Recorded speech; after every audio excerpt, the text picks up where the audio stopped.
Hey there, community. This is Congressman Keith Ellison, and I want to welcome you and thank you for coming to this very important meeting of the African American community. The state of the African American community is something that we have to get together and assess and reflect on every year, at least every year, so we can plan out what we're going to do. Fact is that as we look back over the past 50 years, the things that they used to prohibit African Americans from doing are now all still in existence, but they're in the form of gaps and informal processes that basically still amount to a lack of opportunity. What I'm saying is they used to say that, well, you know, African Americans couldn't go to this hospital, couldn't attend this school, couldn't ride on this transportation, and couldn't do this and couldn't do that. And yet today, we still see gaps in health outcomes. We see gaps in educational outcomes. We see gaps in job and employment outcomes, contracting and business outcomes. All these things still exist. And it's important that we raise these issues and demand accountability from people who are in authority in our society. But it's also important that we look inward and ask ourselves, what can we do to solve these problems? Let me just tell you that from a congressional standpoint, I've been working hard to make sure that equal opportunity and the ability for communities of color, African American community to thrive and grow are strong and present. In the financial services bill, we put in an issue of minority opportunity into the Wall Street bill, the financial services bill, to make sure that racism and discrimination in lending, in home loan mortgages, and in housing is something we will work to make something of the past.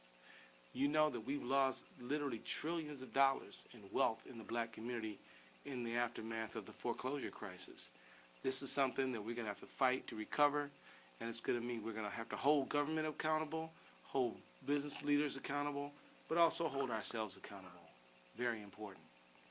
But there's still serious challenges when it comes to healthcare reform too. We have got to look at it in so many measures of health outcomes. African Americans are sicker, die sooner than our white counterparts. This is something we all have to commit ourselves to combating as well. This means we're going to have to work on health disparities. We're going to have to continue to work on eliminating environmental factors like lead, mercury, and toxic air that is being spewed out by coal-burning coal-fired plants, things like that. But we're also going to have to make sure that we get earlier testing, earlier checking, prostate cancer, cervical cancer, breast cancer, all these things where the health outcomes are far worse than our white counterparts. And we need people who are willing to champion these issues. Not just complain about what isn't happening, but you try to help build a better reality, a healthier reality. But I'm not just talking about financial outcomes or even health outcomes, but also educational outcomes. Everybody knows that if you can get an opportunity to get a quality education, the chances for your life dramatically increase.